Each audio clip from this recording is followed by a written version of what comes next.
Hey. Hey. Uh-oh, she got the glasses on today. Oh, bud. I my eyes are like burning. I'm tired. Tired. What's up? It's been a mentally exhausting day, and then I gave blood 3 hours ago, so there's that. Wow. You okay? Oh, I'm good. I give blood probably 3 or 4 times a year. Wow. Actually, I need to do it because they had a thing on the news just the other day talking about an African American um, shortage that blacks aren't given blood anymore. So I'm like, oh dang, we need it. So Get in there and do it. I yeah, I'll do apparently my civic duty. do it. Um, apparently I have a decently in demand blood type, but I I have zero issues with needles, um, surgeries all growing up and everything. So I'm like, you know what? For all the people that can't do this, I'll I'll go for them. So there's a church like a mile and a half down the street from me that has it. Hmm. Um, I'm pretty sure it's about once a quarter. So I'm like, it's that convenient. I can't not More go. power to you. So yeah, I took my littlest man with me tonight, so that was entertaining. But Oh, well, the funny part was I was sitting in the chair talking to the girl tending to me, and it was hilarious because um she was asking me what I was doing tonight. I was like, "Well, got to go home and get dinner done, and then I get to record a podcast." So she was asking me about stuff, and she goes, "Oh my god, you do that too?" She goes, "I'm just getting ready to launch one." oh, So cool. as I'm sitting there, I was just like, "Yeah, I'll send mine to you," because she was curious, and so I was like, "I'm gonna be that person. What's your phone number?" And I'll just send them to you. So, Well, I tried to do another ad earlier today, and Facebook took it down. I was well, like, that's annoying. of all the stuff to take down. That's never happened to me. So I was like, That's never what? happened to me either. And I put it back up again and they took it down again. Anyway, I appealed it. So we'll see. But Not your day today. yeah, all the content that's out there that's like crazy stuff is just flowing through Facebook and That's hysterical. Yeah, kind of advertise a show. And but I anyway, we I saw digress. everything, but we Well, were yeah. Um,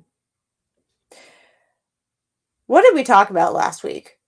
just about yeah. Where there's no specific topic. We just kind of That's right. That's right. yeah, remember? We were That's supposed to right. discuss when you fall, which we still got to circle back to. I've forgotten that, but uh, Yep. I was having a hard day. You were having a hard day, and we kind of went back to our normal situation where we just kind of off the cuff and talk about how we feel. And it turned out to be a good Right. show. So, That's right. but It did tonight it. we have a power pack speaker We and do. Micah Norman. I met Micah, I don't know, 3, 4 months ago at an AYPN event, and she came as a first timer and spoke, and she did outstanding. And now she has a venue that is the residence now for AYPN, where we do all of our speaking on Saturdays. So obviously, I'll let her talk more into that. But Mark, hey, let's bring up Micah Norman, Misfits Managed. If we could celebrate her when she comes in, Misfits Managed Nation. Nation. I was like, Dude, where is the nation part?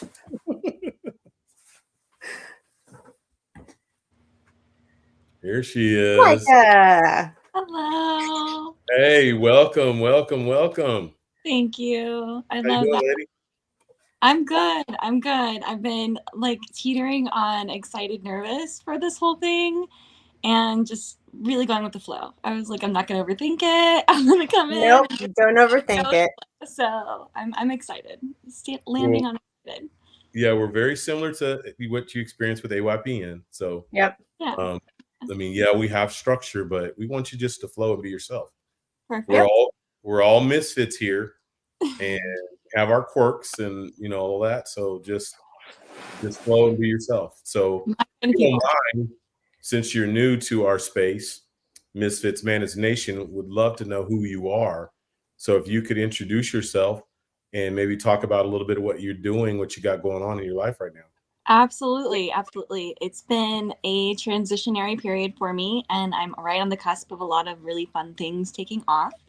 I am first and foremost a mother, and I have 2 beautiful children, and I am a food artist.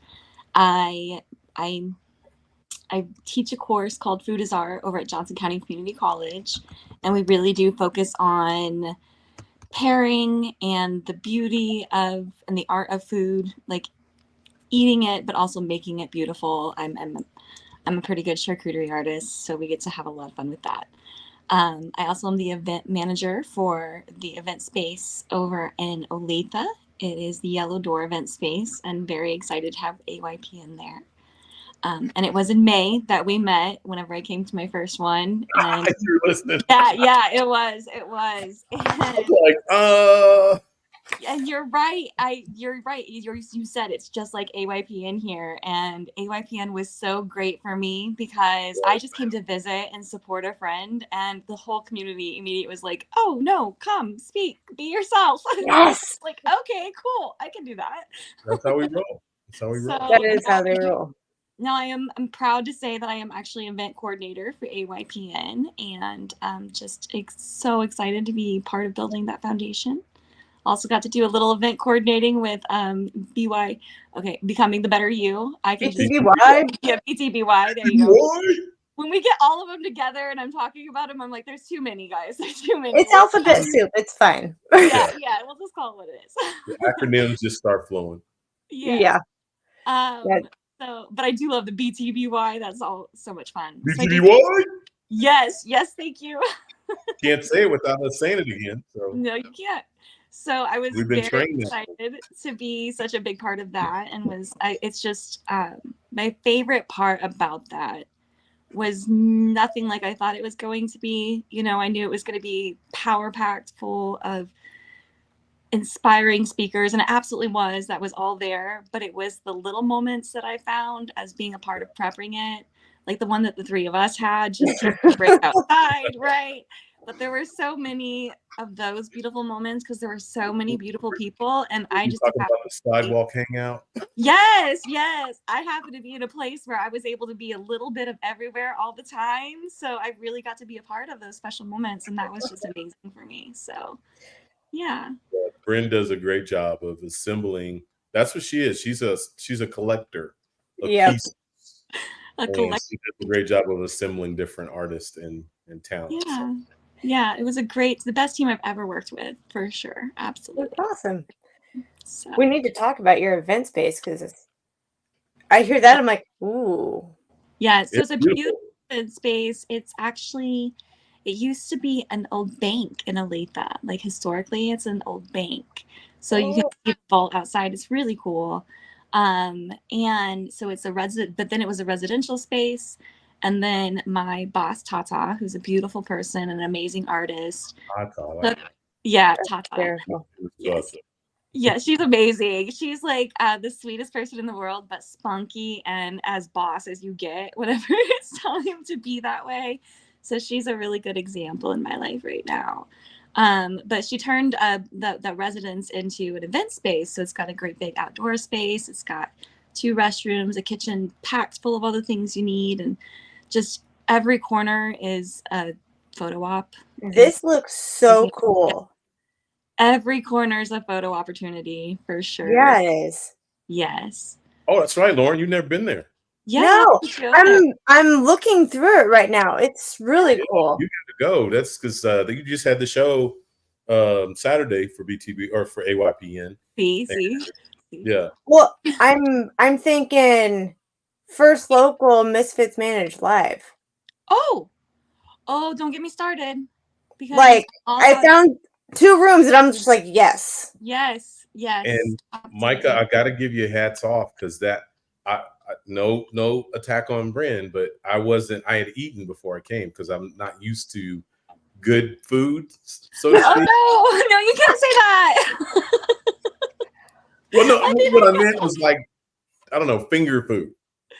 Right. I said, don't let Jenny hear you say walk that. up in there and you've got like a full menu out here. I'm like, Yeah. whose Yeah. food is that? And I'm gonna brag on myself and my community a little bit because so I was, some of it was scheduled before I got pulled on event, essentially, because normally it would take about 8 weeks for a project like that if I were to coordinate it myself. It's a pretty mandatory minimum of 8 weeks. But I was actually just volunteering to help coordinate overall a little bit. Okay. Yeah, a little bit. And then we were in one of those elevators, whatever, and she got a call that her caterer kind of dropped out. Oh, So this 3 weeks before the event, and there goes her caterer. And here I am. I've owned a restaurant. I've owned a catering business. I've owned a food truck. I'm a food artist. I'm not there in that capacity right now, but I'm sitting there like, well, I have a food background. Like I can help you. Let's mesh it. Put this that together. was a God moment for you. Yeah, it was. It really, A God truly moment was. because Fran basically put you on the stage. She really did. She really did. So Friday night was mine essentially. So Saturday, that beautiful Indian food, she organized with a good friend of hers who owns a Taste of Asia, and it was absolutely delicious. Okay. And I was just in place to help them get that together. I see some beautiful kids. I was going to say, you see my, whoa, hello. You see my boys. Hi, how are you? Are they Cooper and Luke make an appearance tonight. are they twins? Close enough. They're look 16 months close apart. to age and I'm sitting there like they're not quiet, but like they look like they could actually be twins. Yeah, we get that a lot. They're 16 months apart. And you see Pickle. Hi. Pickle the Dalmatian. I love it. I love it. Is that your dog? He is convinced that when he's in 5th grade, he is getting his own dog, and it's going to be a Dalmatian. So he got this one weekend when we were out of town, and its name is Pickle. I love it. Yes. So anyway, we are talking about you. I love kids though. So maybe we're talking about you. Here I am. But I did want to give a quick shout out because Friday night, all of that food was actually sponsored by chefs that I've worked with before in my restaurant experience. So we were able to bring all that together, completely sponsored, and I love that our community was able to come together last minute for us on that. So are you good at doing stuff on the fly like that? I'm the best at doing stuff on fly like that because I am the ultimate procrastinator. So basically, it takes up all of my procrastination time because now it's priority and it has to be done. So it's really kind of those situations where I can be at my best because it kind of skips the part that I really need to, that I am working actively on getting a little better at. So I hear that you're good under pressure is what I hear from that. Yes, I'm good under pressure. I've lived a lot of situations under pressure, and whenever you have to make quick decisions, then it's easy to make those quick decisions. Whenever I would say, if anything is a fault of mine, and I'm trying to rewire that to where it's not a fault, but something I can use as a power, of course, but something that I am still actively working on using as a power. Right. My overthinking. And I can be quite the overthinker, but in crisis situations, there's no time for that. So, well, I may have some of that in my DNA too. Yeah. I may have a project for you that we'll talk about in the green room after the show, but for this weekend. So, we'll talk. I've got a couple of events this weekend, but we'll see what we can squeeze in. Oh, I didn't even think about it. I know you got to be a busy girl. So. Micah, this is Mark, the producer. I do have a quick question for you based on something that happened this weekend, and it kind of fits in with y'all's notion of Misfits. So Coach G will enjoy this. I've worked for a number of festivals, and we had one this past weekend and everything, and the sound guys weren't all that pleased because the guy that ran the sound company, and they've been the person that's run this particular street festival for a number of years, decided after they had a production meeting that he needed to go out of town and everything. So the sound subordinates were scrambling a bit and everything because they know the sound system, but they were not expected to be placed in charge and everything. So I just wondered what kind of crisis situations have you had like that? Because I know that on day one, because of the 2-day festival, they were probably running about an hour behind on the stage that featured both music and dance because, like I said, they were not expecting to really have to wire a lot of the stuff that they wound up having to wire because they were thinking their boss was going to be in place and the boss wasn't there and everything because he had other things that came up. So I'm sure you've had some crisis moments like that as well. So I just want to hear some of your crisis stories. Oh yes, I think we could probably fill up our time with just even those kinds of moments that happened on this last event we did with BTBY. So yeah, there you go. So I mean, but that's really that's why you need an event coordinator. So you have party planners, you have decorators, and then there's day of coordinators. And I make an excellent day of coordinator because it's literally my job to think of that. And not only think of that ahead of time, but have a backup plan for that. And if I don't have a backup plan, then you need someone like me in particular who can come up with that back plan on the fly, who can look around and say, what can we use? For example, and this is a small one, but without giving away too many of our secrets, because what you don't know, you don't know. So as far as you know, right? There we go. That's good. You're picking up the lingo quick. Right. So we for the two of you, were you at Mark? I'm so sorry. Were you at BTBY? I'm in North Carolina, so I was not there. Okay, yeah, I met a lot of people, so I apologize if we were introduced and I missed that. But nice to meet you anyway. It was a lot of people, and there's a lot of work to do. So I'm like, hold on. Oh, but doesn't he look like Big Bob? He does. Oh my God, he does. He really, I was like, that's why I thought you were thinking. Oh yeah, my God, I was looking closer. Big Bob. I got you. Just like Big Bob. I was like, maybe that's just a nickname. I don't know. That's funny. I don't know. Anywho, so the coffee station that I had set up and kept going for everyone right whenever you walked in the door, everyone kept missing it and then going back to my coffee prep table because there was no lighting there at all. And so we're scrambling. We're like, well, first of all, we had found a lamp because beautiful Amy, happened to have a pair of lamps in her car for some reason. You probably traveled around. Amy. Right? She's awesome, though. I know. And then we had to find light bulbs. Well, then it wasn't reaching the extension cord, right? But we know we need lighting in this area because the above lighting wasn't going. And so I know I need lighting because otherwise I'm spending all of my time. There's the coffee. There's the coffee. There's the coffee. And I don't know if you saw me, but I didn't have time to be doing that. Right. So I ended up we couldn't find an extension cord, but I found a pair of string lights that were left over. And so I just grabbed that and wrapped it around there until we found the extension cord and the light bulb. So that's why the lighting was a little weird over there, guys. No. Well, hey, thank you for sharing, but yeah, I'm ready to jump in because I know when I met you that Saturday morning at AYPN, man, there was a spark there about you. There was something really unique and special about you, and that's why I couldn't wait for you to speak. So then I was disappointed. I understand that you're about it. Yeah, you're healing a little bit. You gotta let it marinate up in you and all that. Yeah. So I'm cool with all of that, but I know you have a word in your mouth. Yeah. I'll say that again. I know you have a word in your mouth for the people. Yes. So let's start unpacking that. Okay. Absolutely. You want me to prompt you? Is there something that you just want to start with, and I'll just flow with you?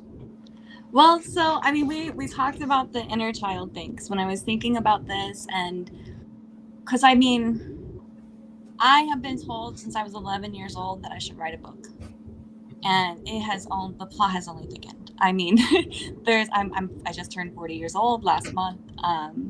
40 years in about a month right about now. So yay, party. Happy belated. Thank you. But I've been told to write a book since I was 11 years old, and I've been called to tell my story recently, and that's all part of the story that I think I want to focus on is that calling. And when I met you, I was told by God that, because I was overwhelmed with what I feel my purpose, my mission is, as I think most of us can be sometimes when we really get into it. Because it can be overwhelming whenever God thinks so much of you, and you're still learning to think so much of you, right? So, and I'm definitely still learning that. I'm getting a lot clearer on it these days, but I'm still learning. Still human, unfortunately. Wait a minute, that was your first speech, right? Very first ever kind of. Because that was Mother's. That was on. Wasn't that on Mother's? Yes, which is hilarious. Because So you know how hard that was for me, Lauren. oh, you made me cry. You made me cry. I was like, stop. No, it was, oh, whoosh, yes. I did not speak at the Mother one. It was the first one that I went to. Okay. But that's whenever, yeah, I mean, whenever James was up there, he was just a glow in. And then you get up there and I'm like, I don't know you from anybody. So I'm like crying. I don't know any of these people. I'm like, okay, this is a place that's going to help me grow. Okay. Yeah, we're raw and real, but. Right. Okay, so was that the thing that started to allow things to unpack for you? We're talking about this inner child? No, honestly, it had this whole, so I will say my testimony, as I believe everybody's does when we really reflect, begins from day one, from your first breath. But my realization of my testimony happened probably around in late 2022. Okay. So not too long ago. This is a new thing for me. Up until I like to say God sat on my lap and smacked me across the face with a 2x4 and told me it was time to wake up.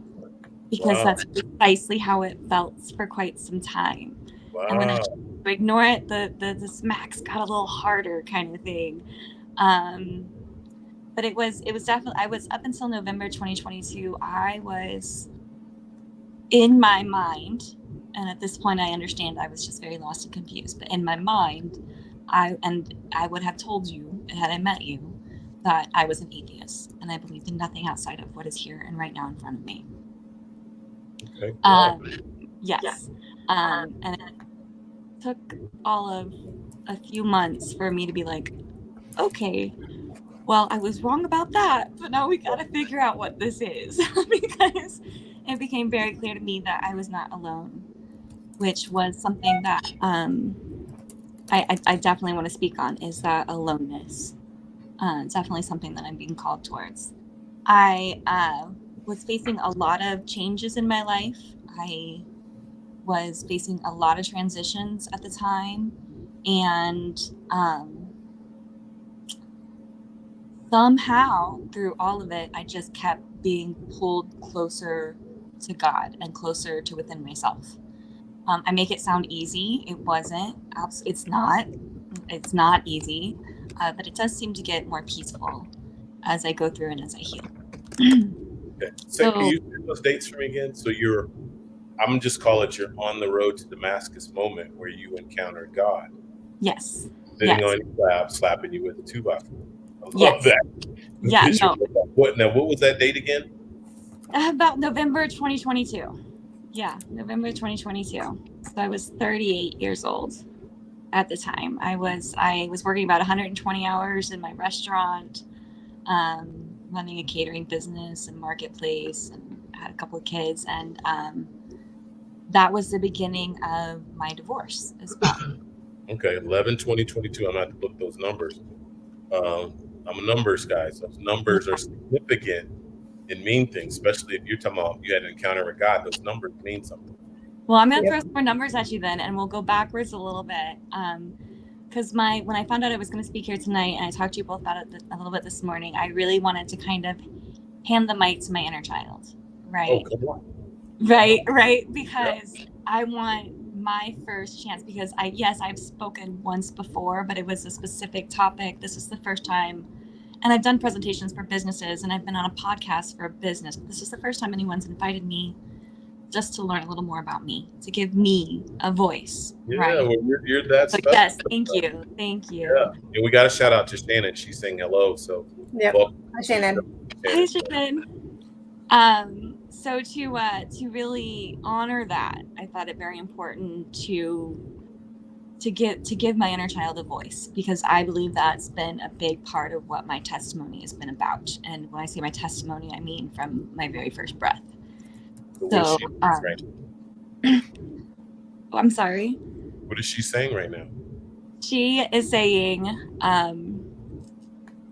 there's a very specific target audience that I would really like to hear me tonight as I tell my story. And a very specific target audience is the reason that I can bravely, and it does take bravery, because although I do lead with fear, or I lead with love always, that fear is there, and it does take courage to get through that, to get to that faith.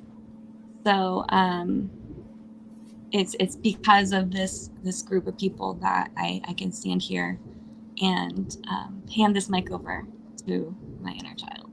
And that group, I used to think was every little girl lost and alone like I was.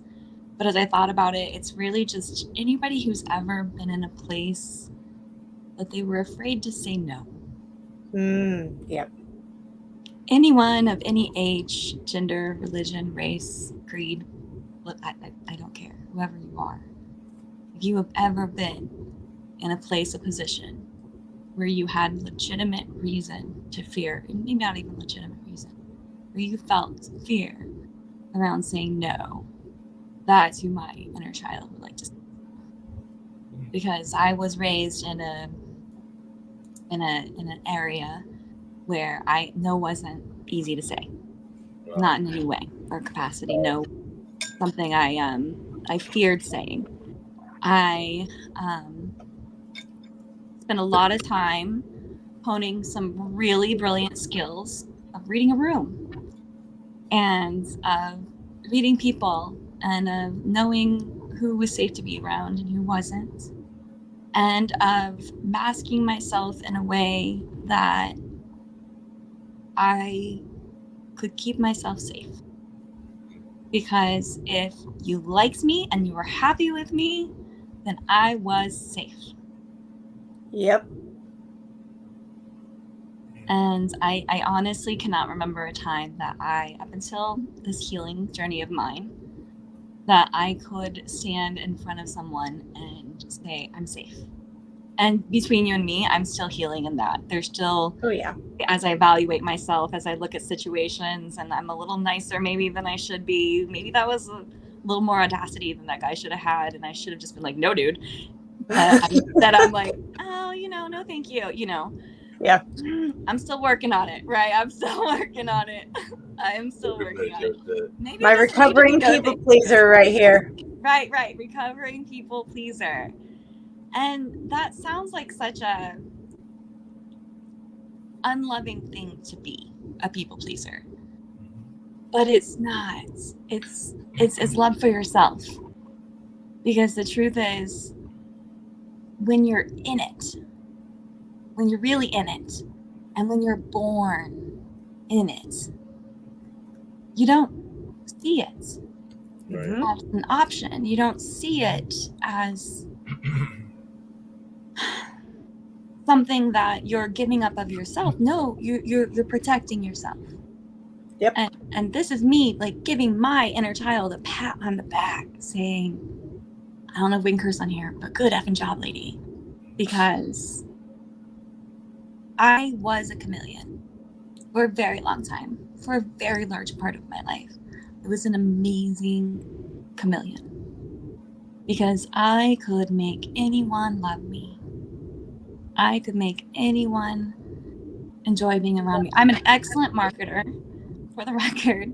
Excellent marketer, because I can see a situation, I can see a group of people, and I can know what they need. And that's not a bragging right in, oh, I've taken a bunch of courses. No. This is a skill that I developed from my life. Yeah. Reading the room. Yes. And it was a survival skill that I used to demean myself for and see it as a way of loving myself. Like, I keep giving up of myself and changing myself and not being authentic. How dare I do that? I used to beat myself up for that. But the truth is, I've been doing that since I was a child. Yep. I only recently escaped abuse of one kind or another. Did I only just recently move from that situation? Because I only just recently saw it. It took a community of people. Each time I discovered I was in an abusive situation, it took a full community of people, therapists and friends and coworkers, to come to me and help me see that it was even happening. Yep. Because I was so ingrained in having that ability to be a chameleon, I had fooled myself. Like, I was like, oh, I'm happy. Like, I used to have this joke, you guys. Oh, you're gonna love this one. I used to go around, because I'm a fairly stable person, which I could kind of laugh about now, but because I don't think I'm stable in the society, and that makes me proud. But that's a We're whole all misfits in this room, honey. right. Yep. Yeah, no, I'm sorry. In this society, I'm proud you think I'm crazy, because I don't want to fit in. Yeah, we don't want to fit in. I No. don't want to fit in. I don't want to fit in with y'all. No, it's not my thing. But I used to go around saying, I must be crazy because I came out all of that completely unscathed. Because I was so stable and so functional in my everyday life. Because I was such a good chameleon that I was great, right? Never mind that I would be in showers when things would just hit me out of nowhere and just bawl. Floor on my own. Never mind that I would wait till everybody else went to sleep so that I could cry over who knows what. Who knows So what. what age did you realize? What point in life did you realize you were this chameleon? Probably about January 2023. Okay. Crunching numbers over here. Great. Yeah. That is a crazy skill of being able to walk into a room and figure out who you needed to be for everybody in the room to love you. But I'm talking about the weight of that. Yes, Yeah. I echo what you're saying, Lauren. Yeah. But also, I'm feeling the weight. Oh my Yes. God, the gravity of that. Yes. Right. Yes. And I actually, it's so funny. I had a lesson recently, Gary, over at AYPN, because you know how welcoming they are. If you feel inspired, you should speak. And we had just had that conversation, remember? Yep. The weekend before, about how I wasn't going to step up and speak because I was here to help build a foundation and build my skills so that I know I have a message, but I want to make sure I deliver it in a good way, right? I want to make sure I'm getting this out. So discovered at that event through a discussion with someone else that I really am afraid still. I really am still working through some fears here, but this is what we're doing right now. So yay me, right? Yay me. But I ended up being inspired a couple days after our conversation with a download for how to really connect my story into something that I could deliver in a speech. And I wrote it out, and it's beautiful and it's wonderful. And it was just a few days before the event. And Izzy actually came to me and said, because I was telling her about it, I was like, oh my gosh, I put together a story. It's so good. I'm so excited. And it would have been perfect for our topic. But because I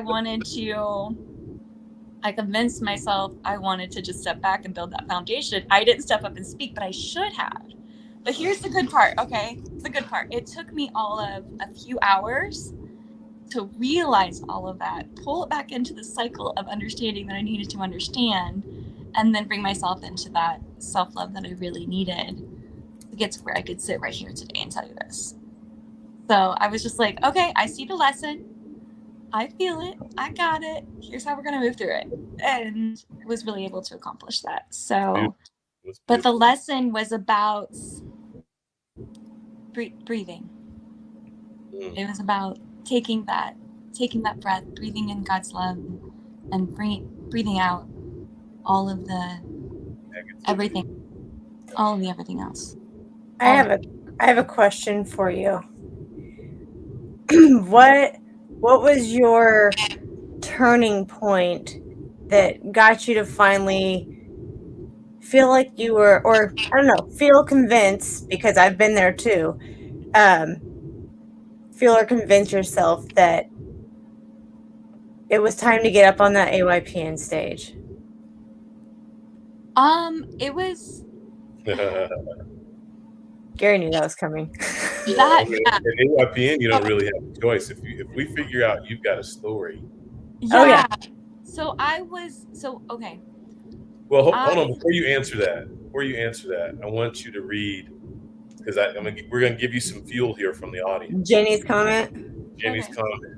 So Hi, this, Jenny. Oh, in the chat. Okay, I see now. Okay. Chats and everything. I'll put them up before y'all do that and everything, because like I said, Pod TV is a global network and everything. So if you can just explain to a little bit about the concept of what this organization that y'all keep mentioning is, because I'm sure some of the people that are watching it from other parts are probably going like AY, whatever the initials are, and don't necessarily understand what we're talking about and everything along those lines, because it is very much of a Kansas-oriented thing, and I'm not knocking that because that's where y'all are at and everything. But with the global network, I do know that we've got to bring it back home and even kind of like spread the message out and everything. You understand what I'm saying, Coach G? well, that's actually a good point that I'm gonna talk to you both, all of us, about post show and our wrap up, because I'll just throw it out there because I just had a thought today with regards to AYPN, BTBY, Lawrence Forged by Fire, my warrior, Micah, the names of your groups, that it's time for us to throw some commercials in our show where we can, it's all about giving back to the community. Yeah. And we can do a 15, 20-second, 30-second clip, which is basically a commercial promoting our brothers and sisters and what they're doing, because we're all like-minded. We're doing it a little bit differently, but I want to be in support of that. So I wanted to throw that at Lauren and Mark. But Mark, AYPN is Activate Your Power Now, founded by James Love and Izzy Camacho Black, here in Kansas City. It's powerful. You get to share your story authentically. So this is why I'm going to do a little exercise with Micah. So if you could put Jenny's comment up here, because I want you to get immediate feedback on just the 20 minutes or so that you've been speaking, what you've already done to a complete stranger. Thank you, just Jenny. to let you know the impact you've already had in 20 minutes of speaking. So I want to pause a second, let that marinate with you. And as that's marinating, I'm going to throw this challenge, because Coach G, when I got on that stage, I couldn't finish my speeches. 8 to 12 minutes seemed like an eternity. Lauren knows. I couldn't finish it. I was in so much pain, so much fear, raw, that I'd get maybe halfway through and I'd just be up there bawling. And they, come on, Gary, you got it. I remember your first one. Yeah, and somehow I'd finish. Remember 63 days when I talked about my dad? Yeah. Man, so you've got a voice, and I almost want to challenge you. I mean, you do things in your own time, in your own hour. I understand that. I'm all about safety. But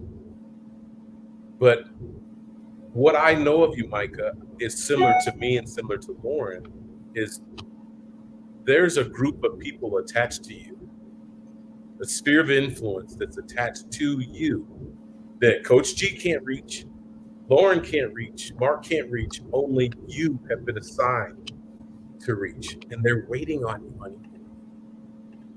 They're waiting on you to open your mouth. Even if it's in fear, even if you have to cry, even if you can't finish what you started in the speech, they're dying for you to simply open your mouth, honey. And that God being God, to validate the words that I just spoke, a complete stranger, you've already touched her life, comes on the show and declares what you've done to her. That's just the beginning. Just saying. Yeah. I discovered last weekend, it's not a fear of getting on the stage. It's not a fear of writing the book, because I'm 3 chapters into a book. Because like I said, I've been called to this my whole life. And whenever in November 2022, whenever January, I started listening. When I started listening, I knew I needed to speak somehow. And I felt very overwhelmed by that calling. Yep. Then I still feel overwhelmed sometimes, for sure. But I was told I would get a team. And when I was invited to go listen to a friend speak at the mother one, like talking about honoring thy mother, and I just lost my mother, so this is a even more so potent topic for me right now. Yeah. I remember thinking, I definitely don't need to be speaking about this because we're still healing that. But I wanted to go to support that friend, and whenever I was asked to speak, because it was literally just, hey, how's it going? And I knew someone there, and from before, when I first really started my journey, we don't have to tell that whole story, Carrie. I knew someone there, so I was kind of catching up, and I was like, yeah, and I was showing him, telling him how I've really grown, because it's been over a year, and it's been a very healing year for me.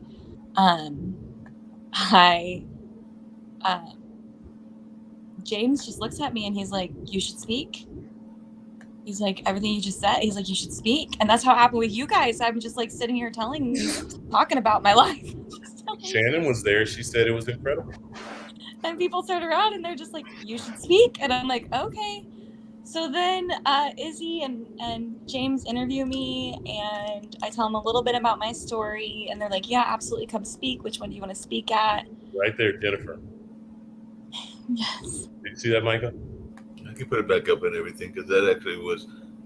It is. Yes, Jennifer, it is. Absolutely. That was my story. That me looking out in the audience and watching people pull down pieces of my story healed me. Yes. Yes. You've done that already tonight, Micah. Yes. That's amazing. I can't tell you, like, I'm going to cry later. I'm like holding this back. No, it's all right to cry and everything. Good. But Jennifer, those tears later will be dedicated to you. In the most loving way. In the most loving way. That's beautiful.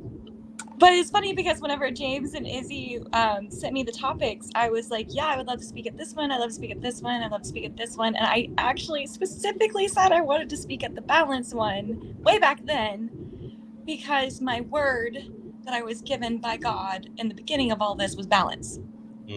I know. I hear you. I'm here now. It's okay. Last week me was wrong. This week me, I got it. Okay. We're growing. But I remember saying, I will attend this one, as in the pieces of the Father. Because if there's one that I should definitely not be speaking at, it's that one. Right? Yeah. The mom one, I could probably come around. I am writing a book. But the father one, nobody wants to hear me talk about my father. And I think I remember that being part of my speech, because I had 2 weeks to prepare for this. This is my first speech. I've never done this. I've never done this. But God told me I was supposed to. And then somebody just stood in front of me and said, you should speak, and then just handed me the opportunity. And every part of me wanted to tell Izzy and James, you're crazy. I'll do another one. But I couldn't. Because everything I do is led internally by source, by my God. And so I said yes. And then I complained about it for 3 weeks. And I couldn't come up with anything to say. And I'm trying to think of all of these stories because, there's always good, right? We went fishing. I was like, yeah, I could talk about a fishing story. I called family members. I called my mom. I'm like, guys, I got to talk about honoring my father. And every last one of them just laughed. They're like, good luck. But it was authentic. It was. And it was authentic. It's the point that counts. Exactly. So when I got up on that stage for the first time, I had no idea what I was going to say. And I started with that. I have no idea what I'm going to say. But I do know that the words will flow through me as they need to. And that's pretty much what I prepared for tonight. So. Perfect. You're doing great and everything. I did have a question slightly based on your moniker and everything. Unfortunately, the website, which is why I'm just putting the Instagram or whatever the handles is, which is Food is Art and everything along those lines. So as Coach G knows, because I've talked about it before, Dad is in the road to recovery. So he's at a rehab center right now. And when he was at the hospital, the food was very bland. So now he's able to eat and actually get the taste buds going and everything. So I just wondered your thoughts, Micah, about the importance of food to healing and the importance of food just in general and everything. Because, like I said, I know that when he was first getting food, he could barely taste anything, but now he's getting pad thai and some other things that is definitely helping him in his healing process. So since I know that you're in the food space, I just wanted your thoughts about the importance of food in the healing process. It's ministry, would you say? Yeah, you just pulled out my soapbox. So I don't know if that's something I wanted to do, but you just met where my purpose meets my passion. Because I believe my purpose is to absolutely share my story, to be an example, to use my voice, talk about how God is here and all around us and within us, and how I am safe and I can breathe that in and release everything else. That's my purpose. That's an easy one. My purpose meets my passion with food. I am writing a few books, one of them called Food is Art, where I'm actually recreating art pieces using food, and it's going to be absolutely beautiful. And food is what started my healing. So I married very young, and the general consensus was I should not go into food for my career, because then my hobby becomes a job, and then I won't cook at home anymore, right? Kind of thing. So I went into social service. Again, can't save myself, got to save everybody else, right? So I worked in social service most of my life. I see it now. I know. I get it. Lessons. Come on, give grace. They were just lessons. Yes. So during COVID, actually, I was running a program for adults with intellectual and developmental disabilities for Johnson County, and there were a lot of furloughs happening, and there was a lot of very risky direct support work. And I had actually gotten COVID and was very sick from it very early on. And so my kids weren't in school, and my ex-husband, their father, couldn't teach them and work because he was the main breadwinner. So I ended up leaving that job and going to work an at-home job where I worked 60 hours a week glued to a computer, which was not healthy for me. It was a very low point for me, for sure.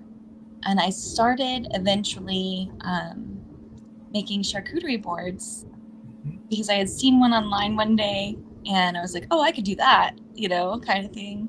And then as I started creating these boards, I became more and more passionate about it. And then people saw it and they loved it more and more. And that's really the beginning of my journey, is the food.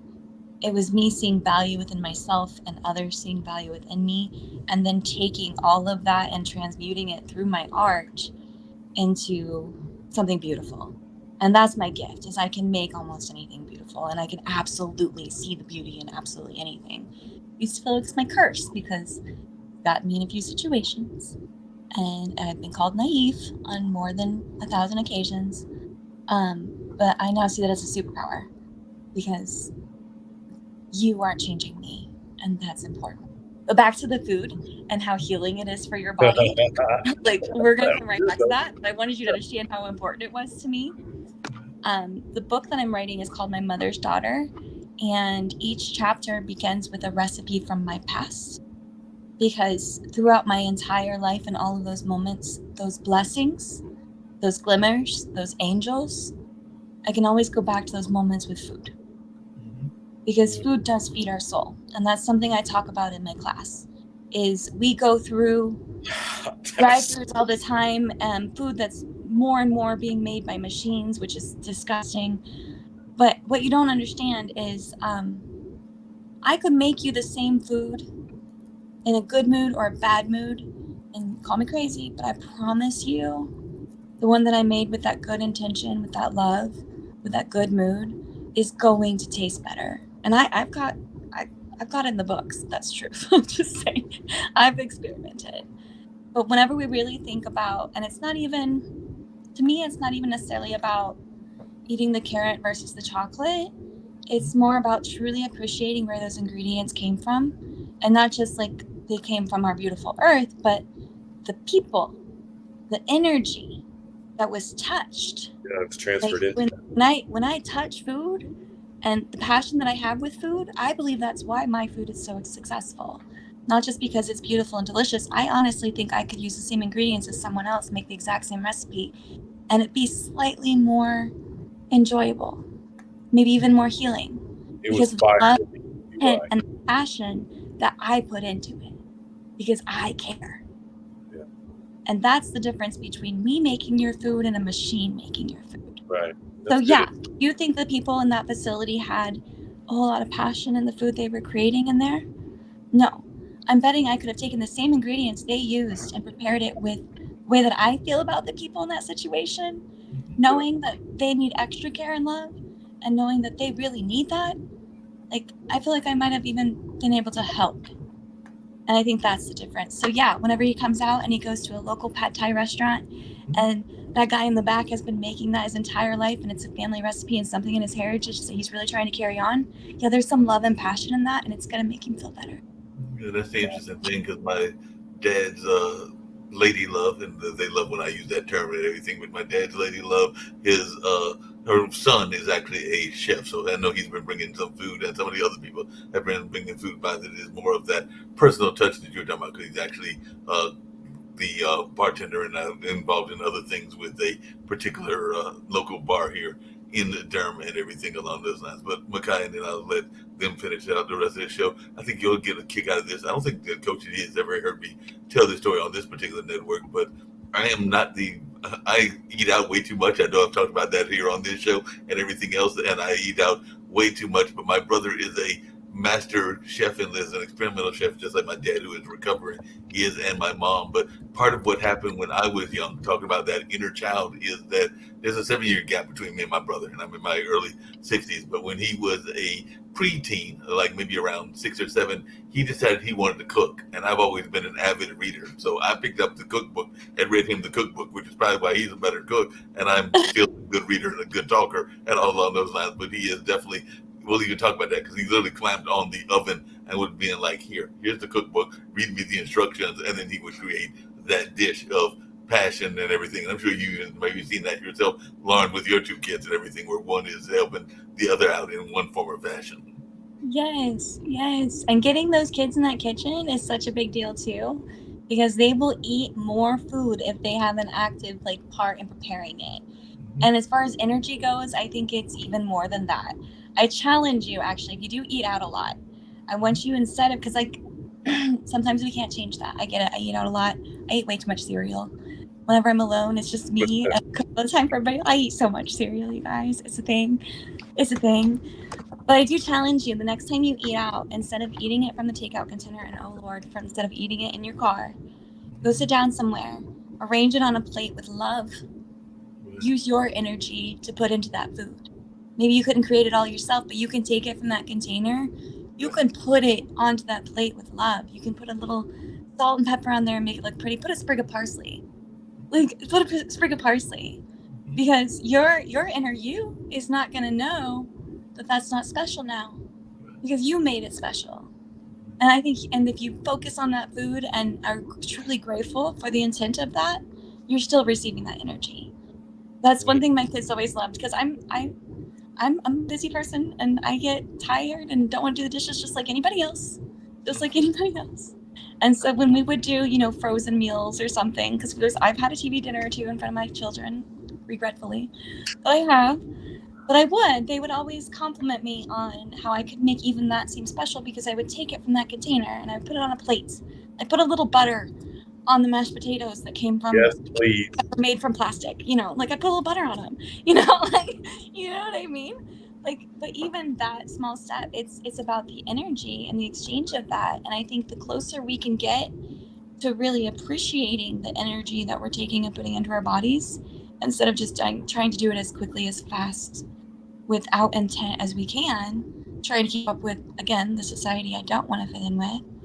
And I think that it would be very healing for all of us. And that's what my food is art movement is really all about. I have been blessed with the gift to make food beautiful. Listen, I make some pretty food, but the passion behind it, the passion behind it is more about the mindfulness of what you're consuming and why that's important. So I need you to come make some food pretty for me. absolutely. I lost that art a while ago.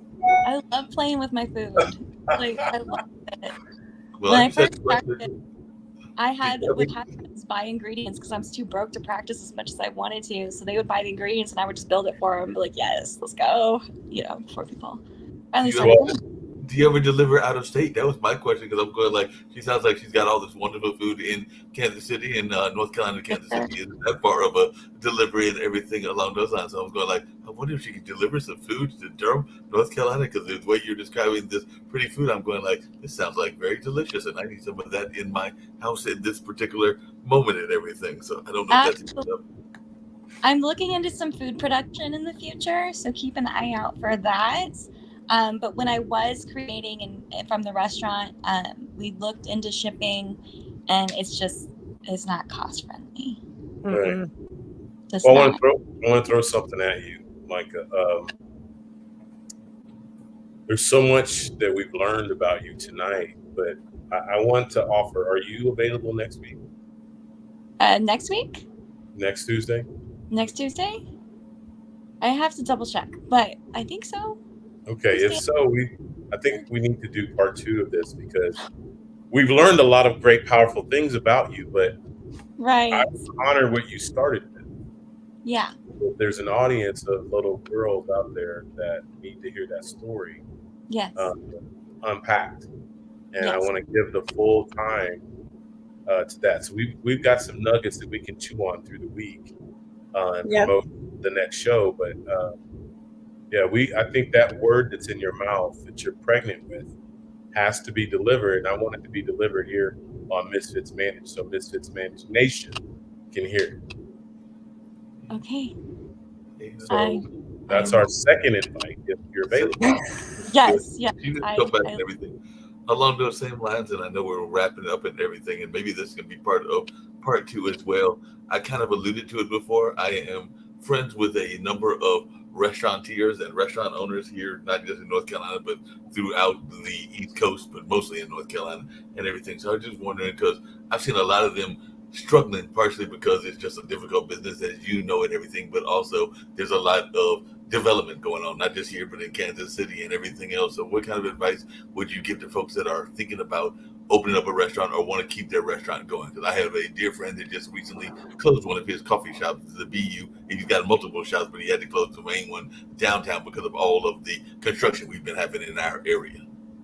My advice, I love that you're asking me that. My advice to anyone currently trying to keep a restaurant together, or especially anyone opening, is I know it's easier said than done. Please hear me. I know this is easier said than done. Any restaurateur out there hearing me say this is going to roll their eyes and say it's not that easy. But the advice comes in, my answer to everyone, are you going to reopen? I will not reopen a restaurant until I am opening a restaurant as a restaurant owner, period. If I am restaurant owner chef, I am restaurant owner cashier, if I am restaurant owner waitress, if I am restaurant owner manager, if I am restaurant owner marketer, if I am restaurant owner accountant, if I am restaurant owner, I wouldn't do it. You have to have a supportive, stable team. And I think that the best way to do that, the way that I tried and would have done had I had more opportunity, things didn't go the way they did. Don't think so much about right, Shan. And I know this goes against what you think, but don't think so much about your customers. Take care of your staff. Empower them to be who they are. Empower them to care about their work. Love that. Because you cannot do it all by yourself. Yeah. And the more that you are able to invest in them, the more they will invest into your customers, and the more your customers will invest into you. And in everything I do, always, no matter what, I don't depend on when I give, when I serve, and I believe we're all here to serve. When I give and when I serve, I don't do so with any expectation of receiving anything back from the area or the people that I'm serving, because I know God's got me. Yep, reaping what you sow. And I am sorry, but the way that God pours back into me is preferred from anything that anybody else can give me.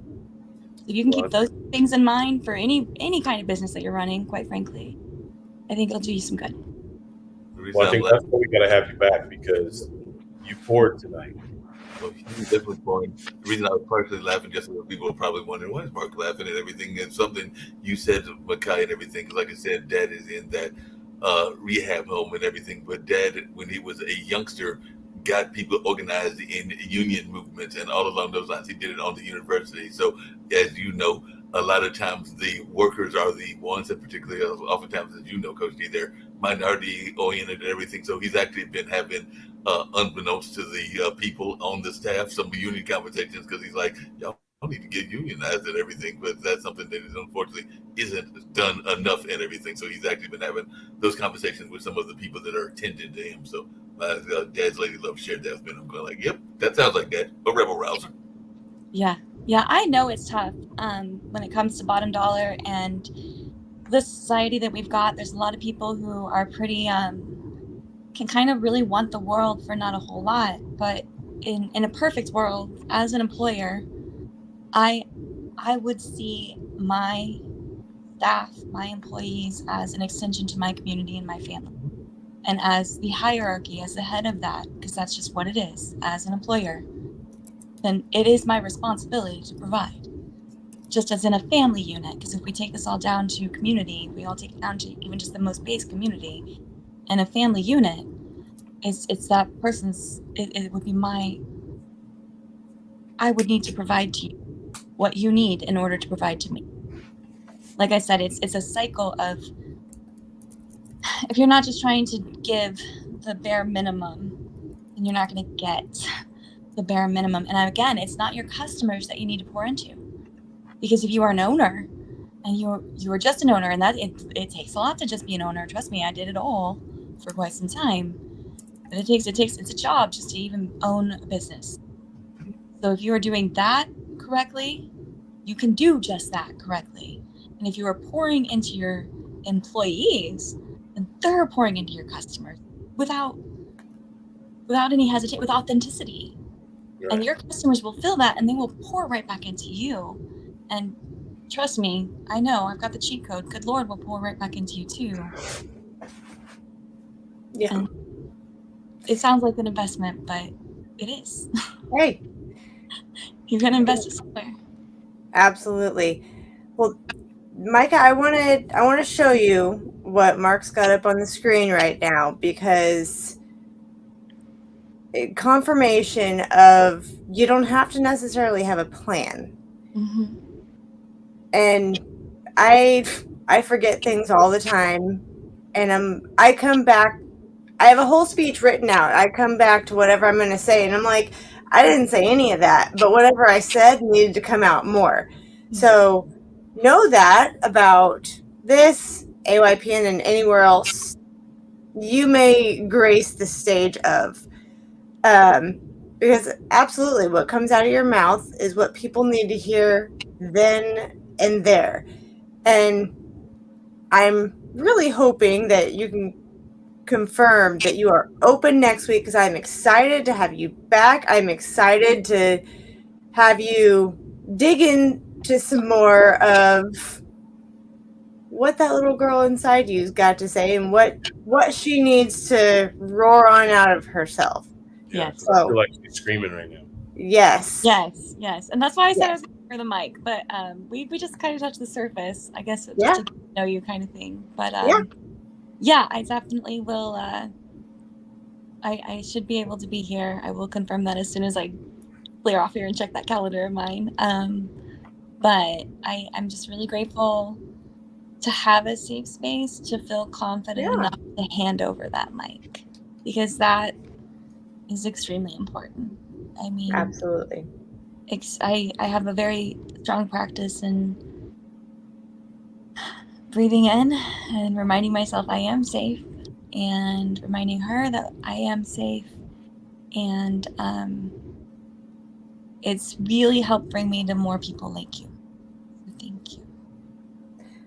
We appreciate you being vulnerable and open and everything that you were tonight with us, because it's not easy to dig into that journey, especially when it's still pretty fresh. So thank you for being here. Thank you for being you. And I'm excited for next week. Yeah. All I'm going to say is just be you unapologetically. Yep. And however that comes out, if you got to pause to cry, Yeah. stream, if whatever she inside needs to get out to us, let it come out. Yep. Let it release. I'm big on release. Yep. And I'm feeling that so strong that little girl is ready to release. Oh, I had the same thought. Yeah, it's not only going to bless us and the audience. I'm excited to watch you. It blesses you. Yep. So thank you for your time, honoring our space to be with us. And yep. This is always a safe space for you.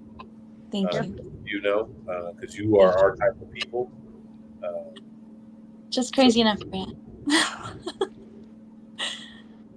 Absolutely. Yes. Mark, you can take us out. This has been your boy, Coach G, and Lauren. And tonight, Micah. I'm like, I don't know if I'm supposed to say. Producer Mark, we're going to go out with something that is very fitting. I think we're going to go out with mental health, and before mental health, we're going to deal with the American Heart Association. So hang on, Micah.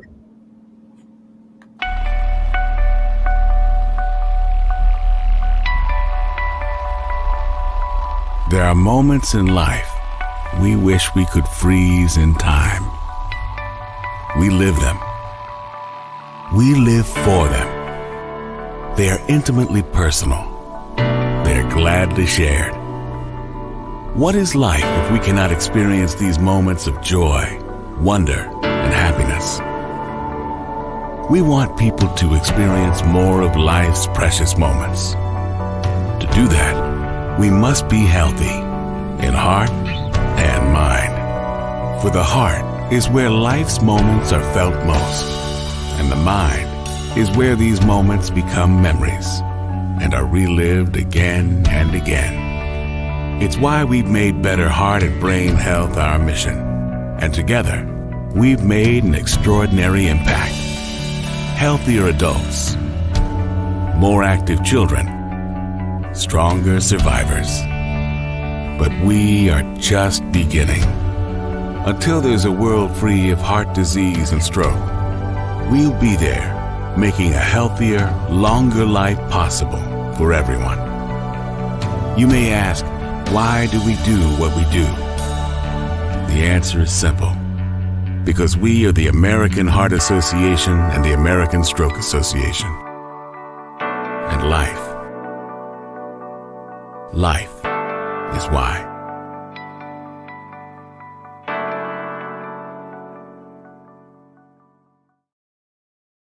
I just need to be left alone right now, man. No, Cam. I think the problem is that you've been left alone way too much. Life's hard. The world is complicated. Remember, you are not alone. Love you, girl. I love you too. Mental health challenges are common, treatable, and often preventable. It's time to talk about it. It's time to defy the fear and stigma that has made so many suffer in silence. Instead, dare to love yourself and others. Dare to ask for help and support. I love you guys. Dare to listen and show up for the people around you. Join the conversation.